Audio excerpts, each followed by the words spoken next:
Hola a todos, un saludo una vez más muy especial a todos mis hermanos, amigos que pueden estar viendo o han estado siguiendo los videos, las enseñanzas que hemos estado compartiendo a través de este medio. Esperamos de corazón que cada una de ellas les haya servido de bendición a cada uno de ustedes. Espero en Dios que de alguna u otra forma algunas preguntas o algunas dudas con respecto a algunos asuntos que hemos venido tocando a través de estos videos, pues haya quedado un poquito más claro. La idea de este tiempo que hemos dedicado para compartir la palabra de Dios es transmitir el mensaje de la palabra de Dios, es buscar la manera más coherente y razonable de transmitir la palabra tal cual como está escrita. Nuestro deseo más ferviente en nuestro corazón es intentar hacer apología de la palabra de Dios, de las doctrinas que hoy se predican y se enseñan. Entonces, esperamos, como les repito, que este tiempo haya sido de mucha bendición para cada uno de ustedes. Una vez más, vamos a continuar entonces con la segunda parte de mentiras bíblicas. Vamos a comenzar entonces con la parte 2. Alguien me preguntaba si era correcto el nombre que le puse a este tema, mentiras bíblicas. Y quizás algunos de ustedes también se pregunten eso, ¿por qué el nombre mentiras bíblicas? Pues porque son temas que son sacados de la Biblia, pero que al ser tergiversados o al ser mal interpretados, pues se convierten en una mentira, pero la fuente es bíblica. Entonces ese es el punto y creí que para mí es un buen título que sé que también llama la atención, que es también lo que buscamos y que pues no me parece mal. Según como yo lo estoy viendo o hacia dónde quiero apuntar estos mensajes, pues simplemente entiendo que son mentiras que son sacadas de la Biblia, o sea, son mentiras bíblicas. Entonces es importante poder entender lo que explicábamos en la parte 1 entonces, que una mala interpretación de un texto pues me lleva a mí a una mala aplicación del mismo. Entonces decíamos que de un texto bíblico no pueden salir dos interpretaciones. Cada texto bíblico tiene una sola interpretación, que al encontrar, que ese es el desafío que cada uno de nosotros tenemos como estudiantes de la palabra de Dios, de la Biblia, entonces es nuestro desafío entender que es nuestra responsabilidad entonces encontrar la correcta interpretación, y cuando hay una correcta interpretación, entonces nosotros vamos a poder darle al texto bíblico de la misma manera una correcta aplicación. Si hay una interpretación errada, las aplicaciones también va a ser completamente erradas. Entonces vamos a continuar con nuestro tema. Entonces vamos a tocar otro texto bíblico que por años en las iglesias cristianas evangélicas se ha enseñado de una manera muy errónea y que ha llevado a muchas personas dentro del cristianismo a poner su fe en esperanzas huecas, no en la palabra de Dios, porque repito, cuando nosotros hablamos de la palabra de Dios como promesa de Dios para cada uno de nosotros, Dios cumple sus palabras, Dios cumple las promesas que ha hecho en la vida de cada uno de nosotros, pero Dios no se puede hacer responsable de un texto, digamos, de una promesa que fue dada en un contexto al pueblo de Israel, y simplemente la iglesia se va a parar y va a pretender tomar esa promesa como si Jehová hubiera hecho esa promesa a la iglesia de Jesucristo, a nosotros en este contexto. Entonces Dios no está obligado a responsabilizarse o a asumir ese tipo de responsabilidades. Él asume sus responsabilidades. Jesucristo mismo dijo que cielo y tierra pasarán, pero su palabra no iba a pasar. Y eso es interesante entenderlo y es muy importante comprenderlo, porque entonces Dios no va a asumir, cuando digo que Dios no va a asumir, estoy haciendo referencia a que Él no tiene la obligación de cumplir promesas que Él no nos ha dado a cada uno de nosotros. De ahí es la importancia de poder entender esto. Entonces, uno de esos textos está en el Evangelio perdón, en la carta del apóstol Pablo a los filipenses, vamos por favor allí. Bueno, les pido a todos mil disculpas si de pronto la producción de estos videos no es muy buena. La verdad no manejo muy bien los sistemas y no me da vergüenza decirlo. Lo digo con toda humildad, no soy un hacker pues en cuestión de sistemas. De modo que la producción de pronto de mis videos pues no es muy buena, ¿no? Tratamos de hacerlo de esta manera. Igual tampoco prefiero dedicarle más tiempo a preparar un mensaje y a escudriñar la palabra que a perderle tiempo en la edición de un video. Entonces, de todas maneras, les pido disculpas a los que de pronto están enseñados a ver de pronto videos con más calidad de edición, de producción, pero les pido por favor que le den importancia simplemente al contenido de estos videos. Amén. Muchísimas gracias a todos por la comprensión. Filipenses capítulo 4 en el verso 13. Este es un texto que todos lo conocemos. El apóstol Pablo escribe la carta a la iglesia en Filipos y les dice en el verso 13, todo lo puedo en Cristo que me fortalece. ¿Qué es lo que se ha enseñado sobre este texto bíblico? Sobre este texto bíblico, a través de los años en la iglesia cristiana evangélica, se ha usado este texto bíblico para transmitir una enseñanza que no va acorde, repito, con la intención por la cual el texto fue escrito. Cuando nosotros hablamos, hermanos y amigos, de buscar la correcta interpretación de un texto bíblico, a lo que yo me refiero es un término teológico que es hacer una buena exégesis de lo que está escrito, es buscar la manera correcta de poder darle la interpretación correcta al texto bíblico.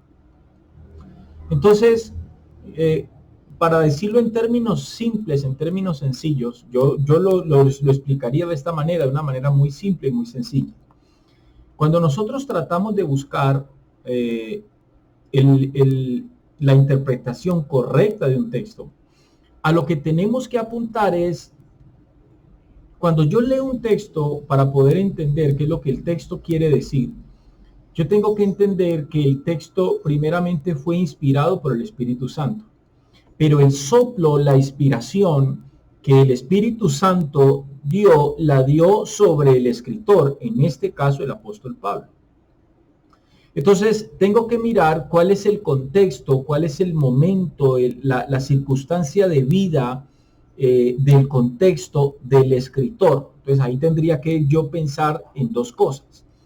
¿Qué fue lo que estaba viviendo el escritor que el Espíritu Santo vio como como una excelente oportunidad para enseñarnos algo de ese momento de vida que el escritor estaba viviendo? Entonces el Espíritu Santo inspira, sopla al escritor para que el escritor, siendo inspirado por el Espíritu Santo, pueda escribir el texto. Entonces, ¿qué es lo que el Espíritu Santo quiere enseñarme a mí a través de este texto? ¿Cómo me doy cuenta yo de eso? Obviamente, pues el Espíritu Santo no tiene WhatsApp. Quizás no vamos a tener la capacidad de escuchar al Espíritu Santo de manera audible. Entonces, tenemos que irnos al contexto del escritor, que es lo que el escritor está viviendo, que escribe lo que escribe. Entonces, de este texto se ha enseñado mal, repito, a través de los años dentro del cuerpo de Cristo, dentro de la iglesia cristiana. ¿Qué han enseñado mal con respecto a este texto? Eso es un texto que le han dado ha tenido una mala interpretación, y por eso les decía que cuando un texto tiene una mala interpretación, todas las aplicaciones son completamente erróneas. ¿Qué es lo que pasa? Si yo leo este texto, entonces me imagino que lo que el apóstol Pablo está pensando, yo me imagino entonces que el apóstol Pablo se está sintiendo como una especie de superhéroe, como una especie de Iron Man, como una especie de Superman. Entonces el apóstol Pablo está diciendo que en Cristo, él y cada uno que está en Cristo, pues tiene la capacidad de hacer cualquier cosa. Me explico. Si yo estoy en Cristo, entonces yo soy una persona de bajos recursos económicos, pues yo puedo el día de mañana llegar a ser un archimillonario, porque la escritura dice, Pablo dijo, todo lo puedo en Cristo que me fortalece. O sea, yo puedo pasar de ser un hombre de pocos recursos económicos a ser un hombre multimillonario. Y alguien me dice, ¿por qué estás tan seguro de eso? Entonces yo digo, porque la escritura dice que yo todo lo puedo en Cristo que me fortalece. Entonces lo llevo a la escritura y entonces ahí estoy malinterpretando la palabra. Se ha enseñado, o sea, la lista es larguísima. Yo he escuchado hablar acerca de ese texto para enseñarle, hermanos, amados hermanos, monte el negocio, hermano, no le dé miedo, no le dé temor, hágale, que la palabra de Dios dice, Pablo dijo, todo lo puedo en Cristo que me fortalece. Usted simplemente monte el negocio y metas en la cabeza que usted todo lo puede en Cristo que le fortalece. Pero el texto no fue escrito para eso, no fue inspirado para eso. Entonces, repito, la lista es larga. Pide al préstamo, hermano, sin temor, que todo lo podemos en Cristo que nos fortalece. Piense, amado hermano, que usted le puede echar a su casa el tercer, el cuarto y el quinto piso y no diga que no, porque todo lo podemos en Cristo que nos fortalece. Piense que usted se puede comprar esa camioneta, esa Toyota Hilux, esa Explorer de 200 millones de pesos y usted anda en su Renaultcito 4, amado hermano, pero metas en la cabeza que usted es capaz de comprarla porque todo lo podemos en Cristo que nos fortalece. Amados hermanos, estamos cansados de congregarnos en este local tan pequeño. Vamos a declarar y vamos a confesar que vamos a comprar un local. Hagámosle porque todo lo podemos en Cristo que nos fortalece. Repito, la lista es larga y me podría estar quizás horas hablándole acerca de todo lo que yo he venido escuchando a través de los años en mi vida como cristiano, hablando de este texto. Y el problema es que para yo entender a qué se refiere el apóstol Pablo cuando está hablando de esto, pues simplemente tengo que irme un versículo más arriba. El contexto está en el verso 12 del capítulo. Vamos al contexto. El verso 12 dice lo siguiente. Miren lo que dice el verso 12. Si quiere, leámoslo desde el verso 10. Filipenses 4:10. Del 10 al 12, verso 10, 11 y 12 es el contexto de lo que Pablo escribe en el verso 13. Leámoslo, dice. En gran manera, dice el apóstol Pablo, me gocé en el Señor, dice allí, en gran manera me gocé en el Señor, que ya al fin habéis revivido vuestro cuidado en mí, de lo cual también estabais solícitos, pero os faltaba la oportunidad. Entonces dice Pablo, no lo digo porque tenga escasez, pues he aprendido a contentarme cualquiera que sea mi situación. Dice Pablo, mire, este es el contexto. Dice Pablo en el verso 12, sé vivir humildemente y sé tener abundancia. En todo y por todo estoy enseñado, así para estar saciado como para tener hambre, así para tener abundancia como para padecer necesidad. Todo lo puedo en Cristo que me fortalece. ¿Qué es lo que entonces dice el apóstol Pablo allí? El apóstol Pablo allí me está hablando de todas esas cosas que les puse como ejemplo hace un momento. El apóstol Pablo, cuando usa la palabra, la frase, todo lo puedo en Cristo que me fortalece, el apóstol Pablo está haciendo referencia de manera simple y sencilla a que él y cada uno de nosotros, si estamos en Cristo, somos capaces de permanecer firmes en nuestra fe, sea cual sea la circunstancia que estemos atravesando. ¿Qué es lo que el apóstol Pablo dice? Yo soy capaz, porque lo he vivido, he experimentado la abundancia en mi ministerio, en mi vida, también he experimentado la escasez y logré, o dice el apóstol Pablo en otras palabras, he llegado a una conclusión. Sé mantenerme firme en mi fe, en mi esperanza en Cristo en los momentos de abundancia y sé permanecer firme y en mi esperanza en Cristo en los momentos de escasez. Ahí es donde él dice, verso 13, todo lo puedo en Cristo que me fortalece. ¿A qué es ese todo? Que podemos soportar, dice el apóstol Pablo, cualquier circunstancia adversa. Podemos soportar los tiempos de abundancia. Los tiempos de abundancia no nos van a apartar de Dios y también cuando vengan los momentos de escasez, tampoco los tiempos de escasez nos van a apartar del Señor. Todo lo podemos en Cristo. ¿A qué se refiere eso? El apóstol Pablo está haciendo referencia a que tenemos la capacidad, a que el Espíritu Santo, el cual mora en nosotros, nos da a cada uno de nosotros la capacidad de poder permanecer firmes en nuestra fe. Ahí es cuando él dice, todo lo puedo en Cristo que me fortalece. Él no está hablando de compra de carros, de compra de locales, él no está hablando de compra de edificios, él no está hablando de compra ni de construcción de casa, él no está hablando de absolutamente nada de eso. Ahora, puede ser que alguien diga, pero bueno, eso es aplicable. Escúcheme, cuando uno malinterpreta un texto, va a terminar sí o sí aplicándolo de una manera incorrecta. Entonces, Pablo no está hablando ahí que el Evangelio permite a todo aquel que está en Cristo una especie de poder de hacer cualquier cosa. Eso sería como yo decir, voy a proponerme en mi vida ganarme el premio de la Fórmula 1. Yo no soy piloto de automovilismo, a duras penas manejo, pero no podría yo decir, no podría ser yo tan osado de decir, yo voy a proponerme ser campeón de la Fórmula 1 porque todo lo puedo en Cristo que me fortalece. No, ya son cosas mías, son cosas de mi carne y tenemos que cuidarnos de eso porque, repito, Dios no es responsable de lo que Él no prometió. Él cumple sus promesas y tenemos que aprender y tenemos que entender cuáles son las promesas que Él nos hizo a cada uno de nosotros y para poder nosotros estar tranquilos y para poder darle una buena interpretación a la palabra y poder de la misma manera darle una buena aplicación. Amén. Espero haya sido claro en ese punto. Vamos entonces a otro texto. Vamos entonces a otro texto, que es un texto, hermanos y amigos, que a mí me fascina de la Escritura. Quizás es uno de mis versículos favoritos. Romanos capítulo 8, versículo 28. Dice el texto aquí.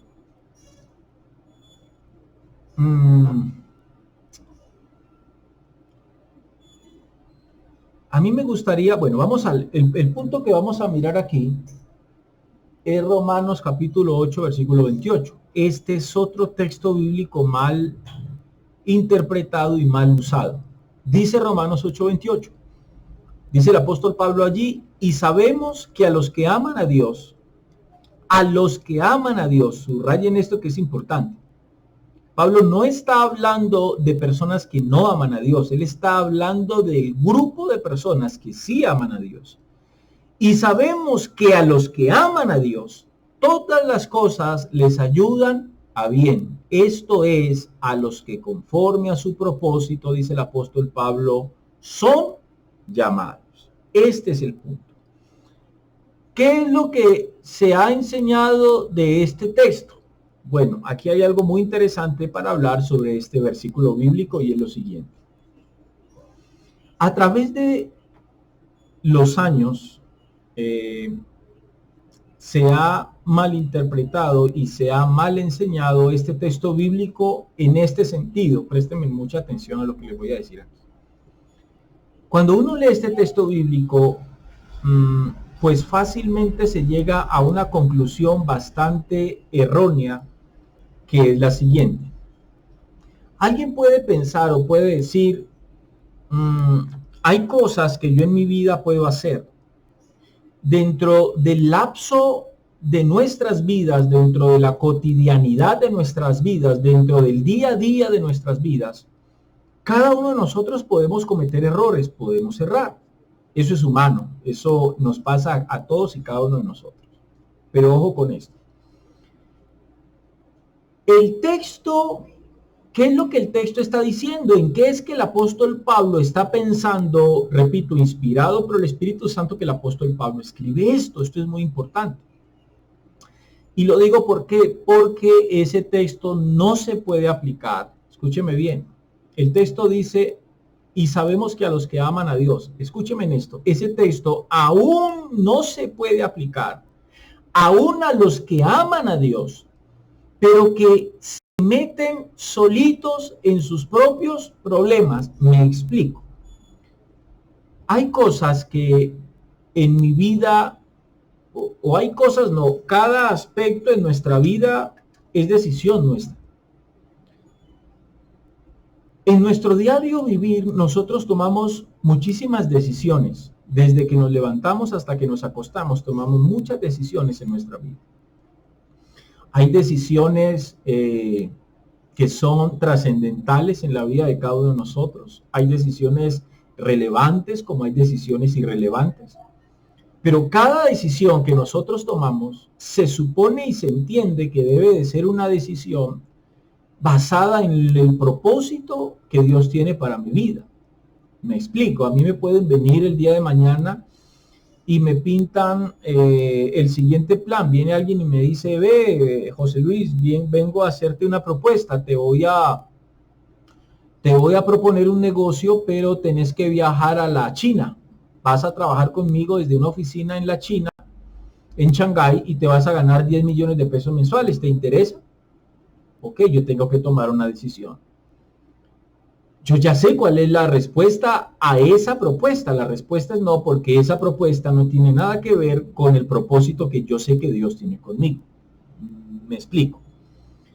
Cuando yo tomo una decisión, yo tengo que saber, siendo hijo de Dios y siendo un hombre o una mujer que amamos a Dios, yo tengo que saber, tengo que tener la plena convicción si esa decisión que yo estoy tomando se ajusta a los parámetros y a la voluntad que Dios tiene para mi vida, sí o no. Ahora bien, si yo llego a la conclusión, porque uno se da cuenta, no nos digamos mentiras y no nos engañemos, los hijos de Dios, los que somos guiados por el Espíritu Santo, sabemos cuando el enemigo nos presenta enfrente y nos pone enfrente una tentación para que nosotros tomemos decisiones que van en contra del propósito que Dios tiene para nosotros. Y creo que todos los que han vivido experiencias parecidas saben de qué les estoy hablando. Uno sabe definitivamente cuándo algo viene de parte de Dios y cuándo no. Pasa es que a veces las tentaciones del enemigo, las propuestas que son en contra de la voluntad de Dios, le mueven la carne a uno, y ahí es cuando uno tiene que estar bien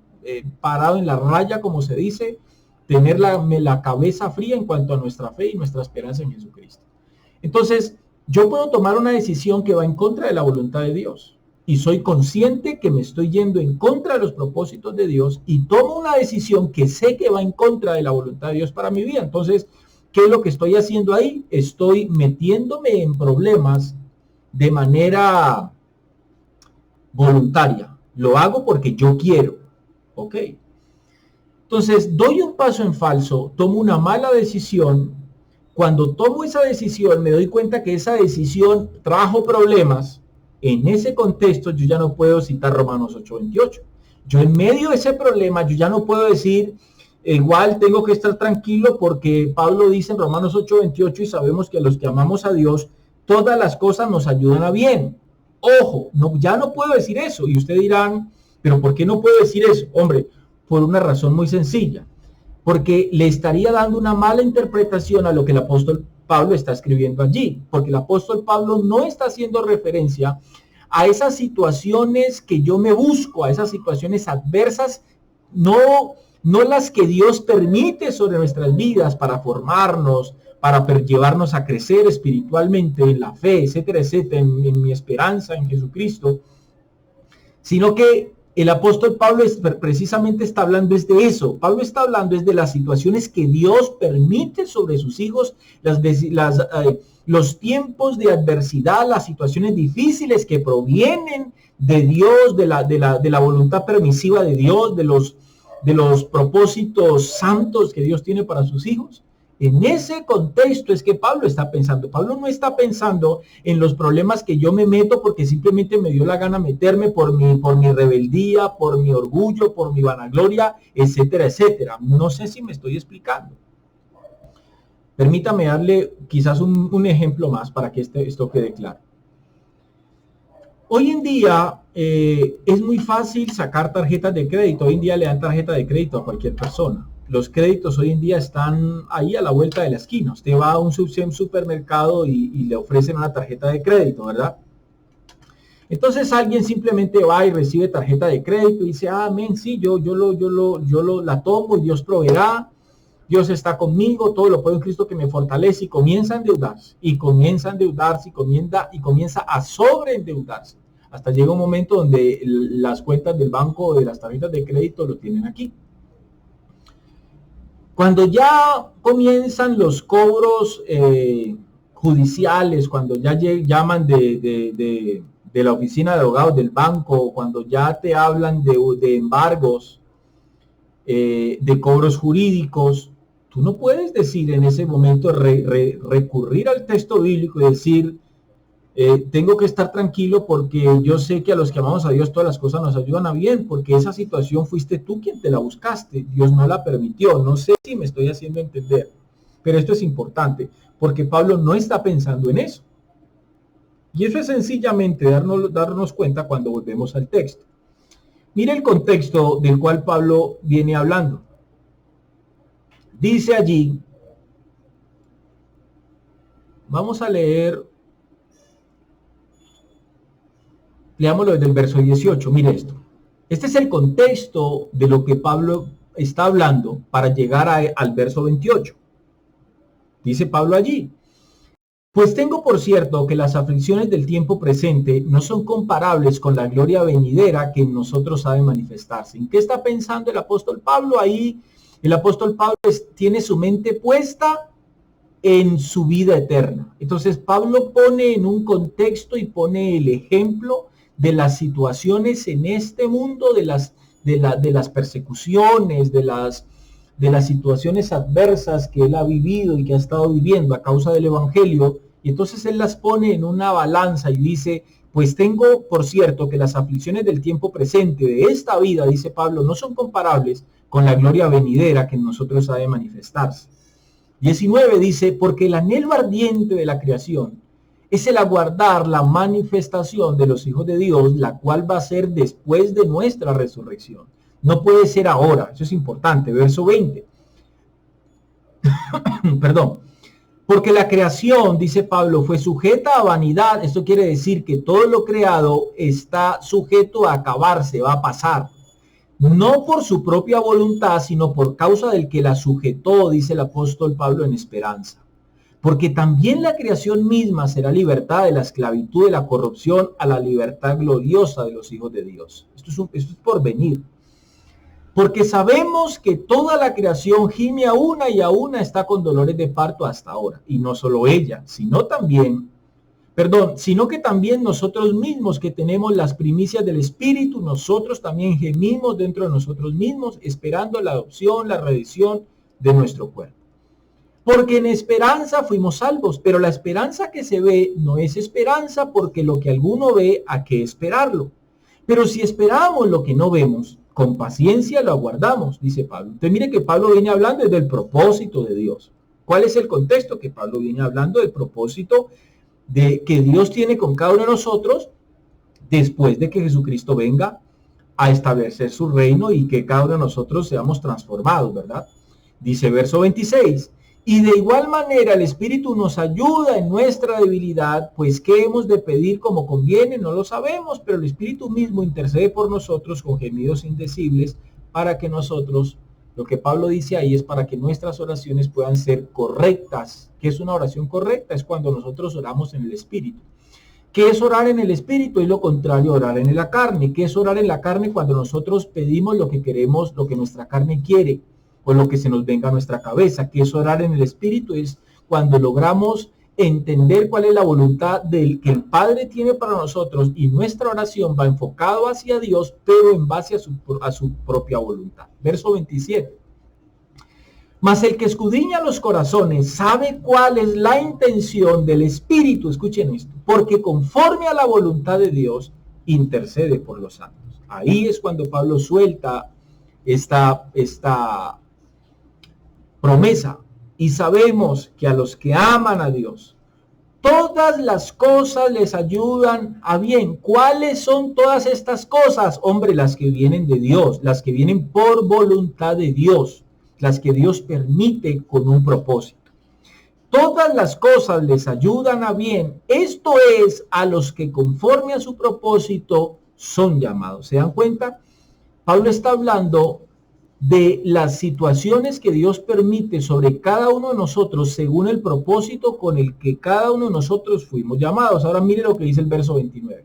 Porque a los que antes conoció, también los predestinó para que fuesen hechos conformes a la imagen de su Hijo, ¿Qué es lo que nos hace todos los días conformes a la imagen de Cristo? Las situaciones adversas que nosotros enfrentamos, pero las que vienen, repito, de parte de Dios, no las que yo solo me busco, para que Él sea el primogénito entre muchos hermanos. Entonces, esto es un tema muy interesante porque me he encontrado con muchos hermanos que se han metido en tremendos problemas solos.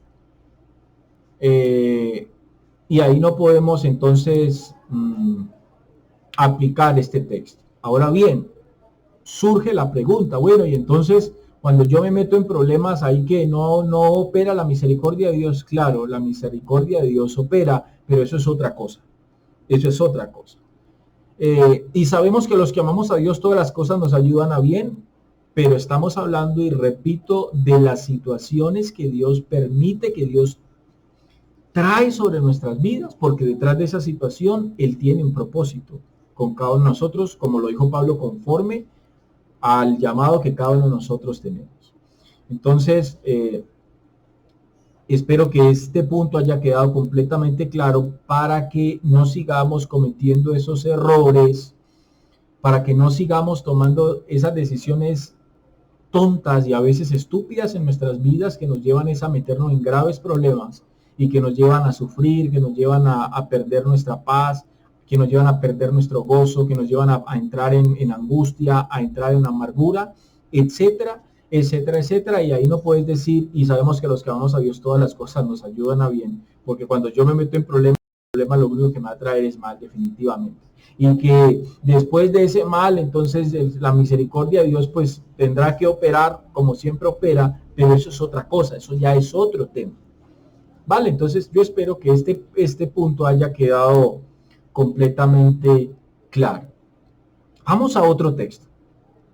Ese otro texto, mal interpretado, está en Mateo capítulo 18, en el verso 20.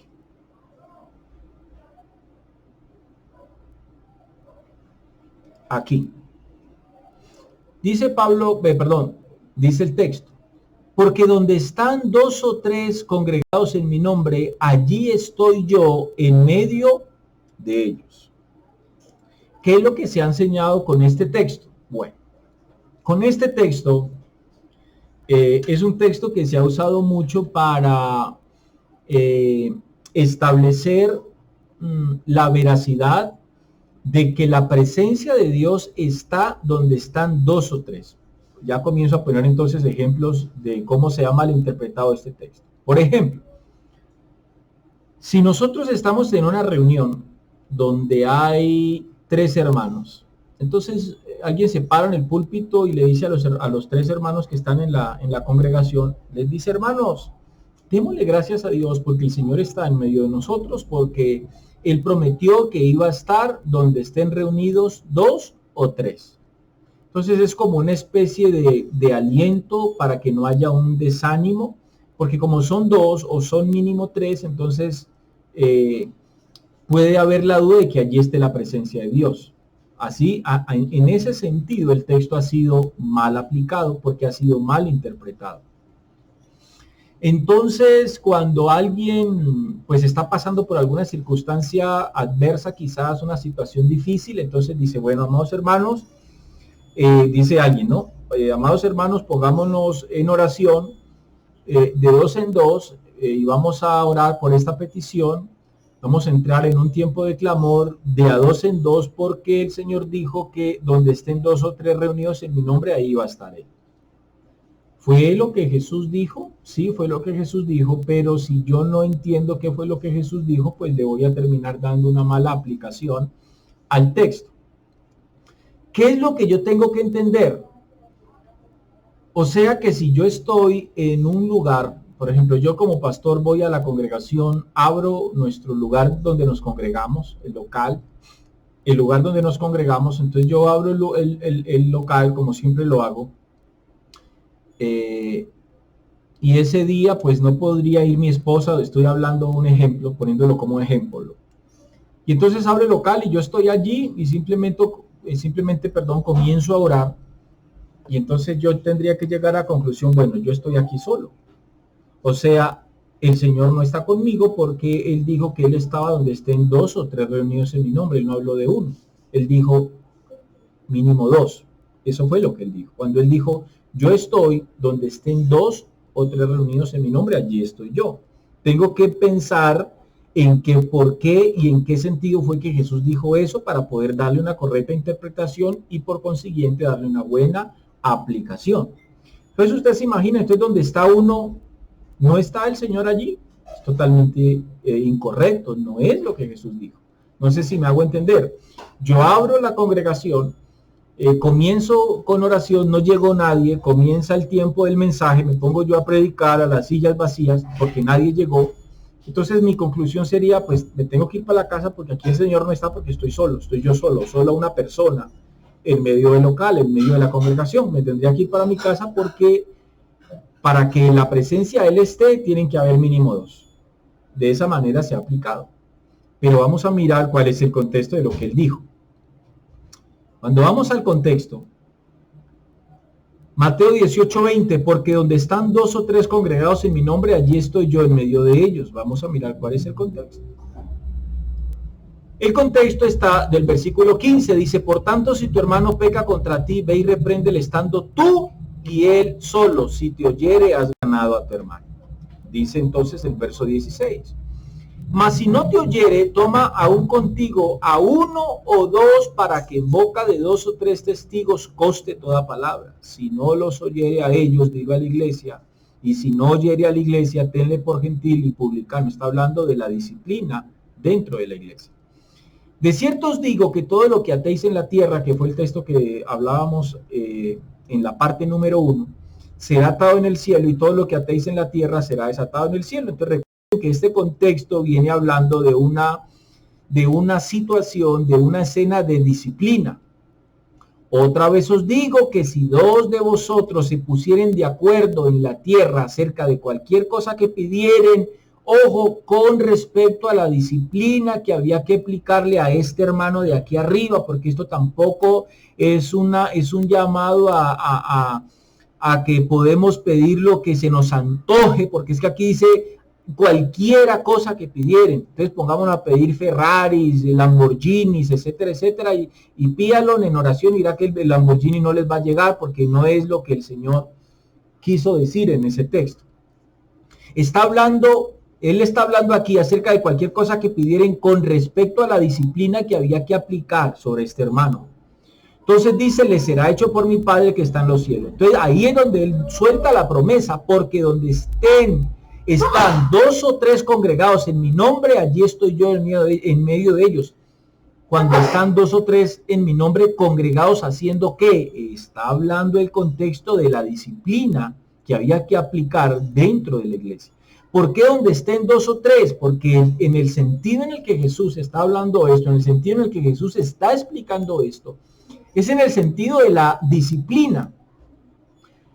En el sentido de la disciplina, cuando hay que disciplinar a alguien dentro del cuerpo de Cristo, dentro de la iglesia de Cristo, para que esa disciplina sea justa, tiene que haber por lo menos 2 personas. Tiene que estar el que va a ser disciplinado y tiene que estar acompañado mínimo por 2 personas, sea el pastor, o sea un líder, y sea un diácono de la iglesia, o sea un hermano de la iglesia con un diácono, con un líder, qué sé yo. Pero tiene que haber en la escena 3 personas. Repito, el que va a ser disciplinado, en un caso hipotético, el pastor o un líder más un hermano más como testigo.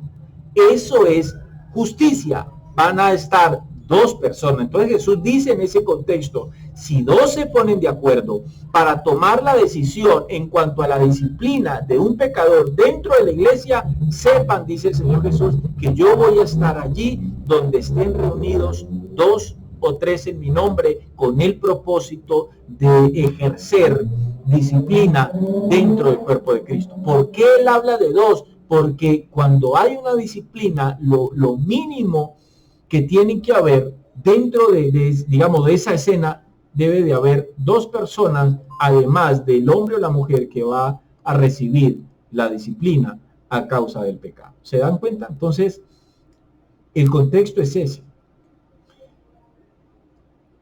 Cualquier aplicación que yo le quiera dar a ese texto fuera de ese contexto no aplica, o sea, sería aplicarla mal. Entonces, eso es lo que ha venido ocurriendo a través de los años, y eso nos ha llevado a cometer muchos errores y nos ha llevado a llevar a otros a que ellos también cometan los mismos errores que nosotros en algún momento de nuestra vida como cristianos evangélicos vivimos. Espero haya quedado claro ese punto. Vamos a mirar otro. Hay otro texto que está en el libro de los Hechos, capítulo 16. Libro de los Hechos, capítulo 16, versículo 31.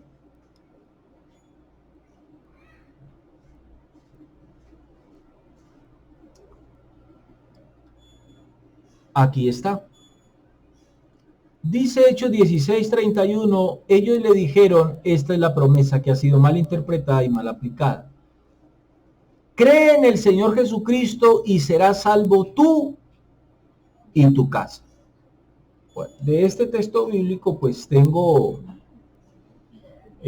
una experiencia muy familiar. Mi madre fue enseñada mal en cuanto a este texto bíblico. A ella pues desafortunadamente en sus comienzos de su vida como cristiana, como discípulo de Cristo, pues simplemente su pastor, su líder en su momento les enseñó esta verdad bíblica, porque recuerde que el título es Mentiras Bíblicas, porque son sacadas de la Biblia, son mentiras sacadas de la Biblia, de una mala interpretación, no de una exégesis, sino de una exégesis del texto bíblico.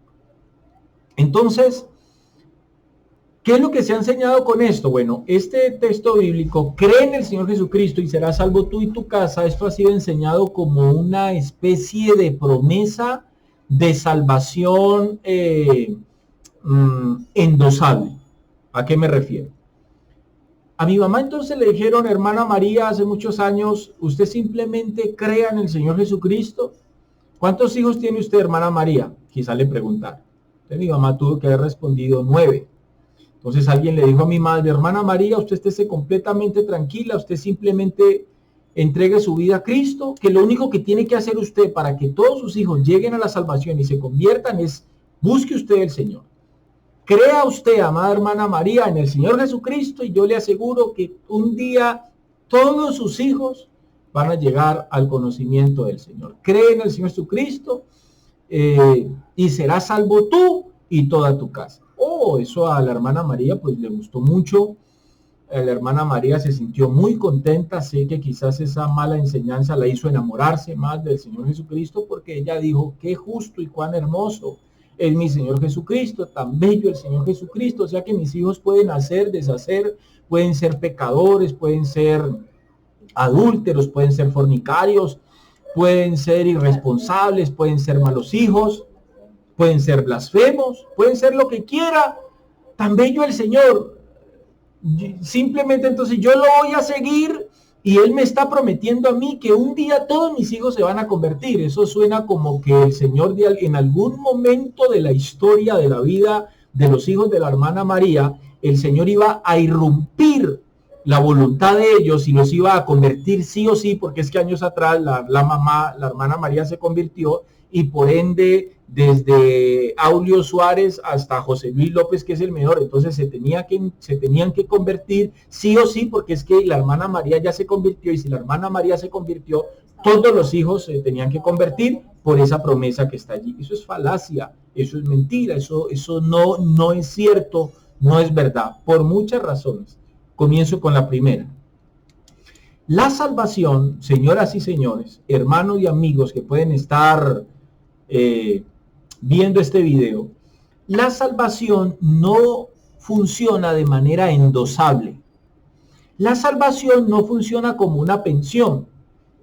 Hace poco mi padre falleció y al fallecer mi padre, que era pensionado, la pensión viene a ser endosable, pasa a mi madre. ¿vale? Quien cotizó esa pensión fue mi padre, quien se ganó esa pensión fue mi padre, pero al fallecer mi padre, la pensión pasa aplica de manera endosable, es endosable, es transferible a mi madre, a doña María, a esa hermana María de la cual estoy hablando, gordita ella. Entonces, amados hermanos, escúcheme bien, la salvación no funciona de esa manera. La salvación funciona de manera personal. La salvación no es endosable. Mi esposa y yo tenemos 2 hijas. La mayor es Daniela y la menor es Laura. Son nuestras hijas, las amamos. Creemos, yo espero estar en lo correcto, estar en lo cierto. Yo quiero creer que ellas son hijas de Dios. Pero no por el hecho de que mis hijas sean mis hijas, eso no quiere decir que ellas van a ser salvas simplemente porque yo le entregué mi vida a Cristo unos años atrás y porque hoy soy un siervo inútil porque hago lo que debía hacer. De hecho, pues no deberíamos atrevernos a decir que servimos a Dios porque realmente hacemos lo que debemos hacer. Y eso es lo que nos hace siervos inútiles, porque él mismo dijo, ustedes son siervos inútiles porque lo que debieron haber hecho lo hicieron. No hicieron nada más de lo que debieron haber hecho. Entonces, no quiere decir que mis 2 hijas vayan a ser salvas, porque Lorena y yo entregamos nuestras vidas a Cristo y que estamos caminando con el Señor. Entonces la salvación mía y de mi esposa no es endosable a mis hijas, porque Dios no tiene nietos. Dios tiene hijos, de modo que si yo soy hijo de Dios, Daniela y Laura no pueden ser nietas del Señor Jesucristo ni del Padre. O sea, Dios no tiene nietos, Dios tiene hijos. Quiere decir que yo tengo la responsabilidad de convertirme en un hijo de Dios, y la misma responsabilidad la tiene Laura y la misma responsabilidad la tiene Daniela. Ellas tienen que convertirse en hijas de Dios para poder ser salvas. Entonces, la salvación no es endosable. Ese texto, repito, ha sido enseñado como una promesa bíblica de que, hermanos, confíen en el Señor, que en algún momento de la vida de sus hijos el Señor se los va a traer aquí casi que amarrados, pues casi que con camisa de fuerza. Ellos tarde o temprano van a... Eso es mentira, eso es falacia. Yo conocí a he conocido a muchos hijos de hombres y mujeres de Dios que han muerto en pecado y que han muerto apartados de Dios. Entonces eso es una falacia, eso es una mala enseñanza que ha llevado a muchas personas, aún dentro del cristianismo, a crearse falsas expectativas. Amén. ¿Por qué estoy tan seguro de lo que les estoy diciendo? Porque hacemos el mismo ejercicio. Vamos a mirar cuál es el contexto de ese texto. Verso 31, vamos a mirar.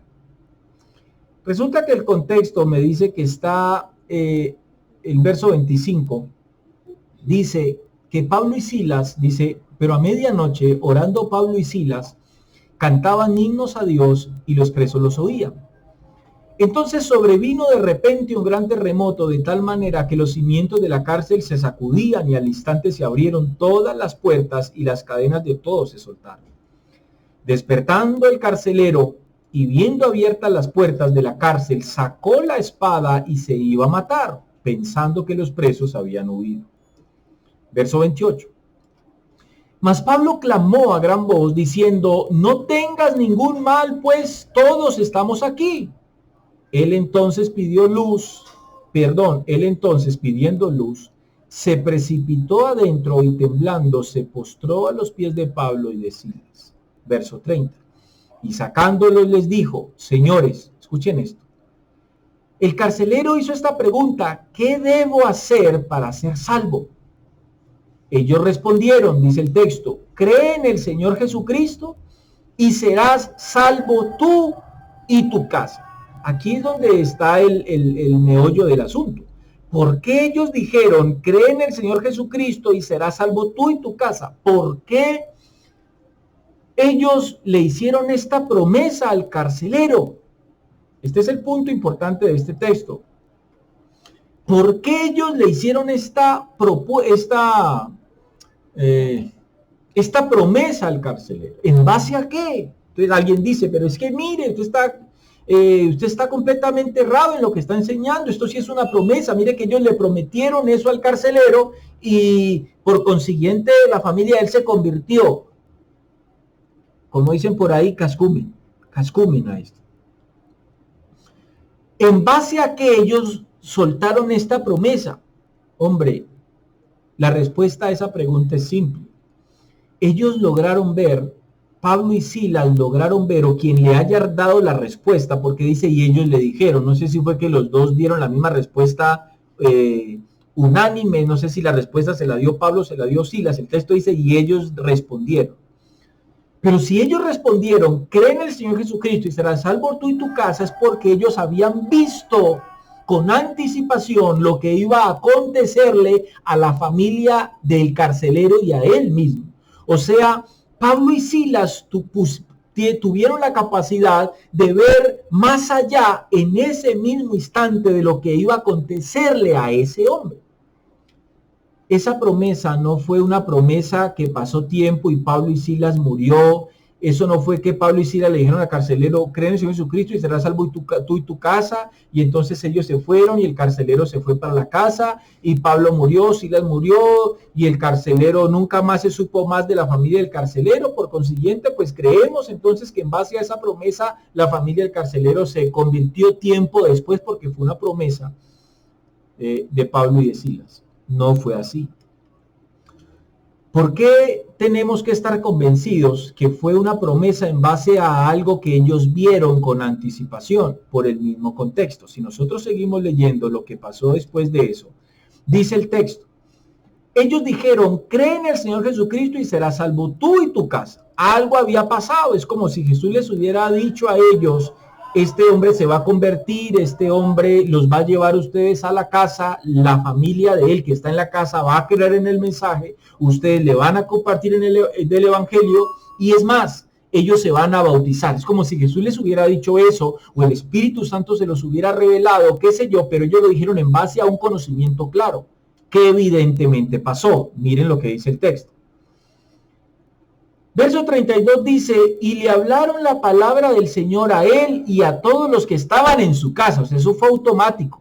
Entonces dice el verso 33, y él tomándolos en aquella misma hora de la noche, les lavó las heridas. Esto ya fue en la casa de él, del carcelero, y enseguida se bautizó él con todos los suyos.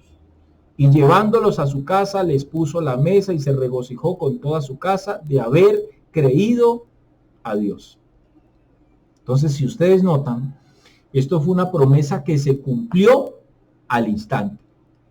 Es como yo tener la capacidad de ver, digámoslo, bajo una visión del Espíritu Santo, de ver que si alguien con el cual yo estoy hablando cree en el Evangelio y por medio de esa visión yo ya veo que ese hombre va a creer y el Espíritu Santo me muestra en el momento que ese hombre me va a llevar a su casa y yo veo que la familia de él que está en su casa también va a creer al Evangelio y se van a hacer bautizar. En base a esa visión yo le digo a él, este es el momento propicio, cree en el Señor Jesucristo y te aseguro que tú y tu casa serán salvos, pero en base a algo que yo ya vi y que iba a suceder. Me voy con ese hombre a la casa y evidentemente me encuentro con las personas que yo en mi visión vi y obviamente esas personas me reciben a mí el Evangelio, creen en el Evangelio y les bautizamos y yo le digo al hombre, ¿te das cuenta? El Señor Jesucristo cumplió tu palabra, cumplió su palabra, su promesa en tu vida. Pero eso es una promesa que fue dada a ese carcelero. Eso es una verdad circunstancial y no puede ser tomada como una promesa para todo mundo. Ahora, escúcheme bien. Obviamente, en la historia de la iglesia se han tenido que dar casos que cuando papá y mamá llegaron al evangelio, sus hijos llegaron después de ellos o llegaron por consecuencia del testimonio de ellos. Yo no estoy diciendo que eso no pueda pasar. Lo que estoy diciendo es que ese texto bíblico no puede ser tomado como una promesa donde nuestro Señor Jesucristo se está comprometiendo con un papá o con una mamá o con un hogar que llega a sus pies Jesús no se está comprometiendo con este texto a convertirles a los hijos absolutamente a nadie. Y esto es importante entenderlo para no crear falsas expectativas dentro de nuestros hermanos. La salvación es completamente personal, individual, y para que alguien pueda ser salvo, ese hombre, esa mujer, ese hijo nuestro, ese familiar nuestro, ese sobrino, ese nieto, ese tío, qué sé yo, tiene que llegar de manera personal a un arrepentimiento genuino con nuestro Señor Jesucristo. No hay otro camino para llegar a la salvación. Es personal. La salvación es personal y la salvación no es endosable. Bueno, así terminamos entonces la segunda parte de nuestro tema, mentiras bíblicas.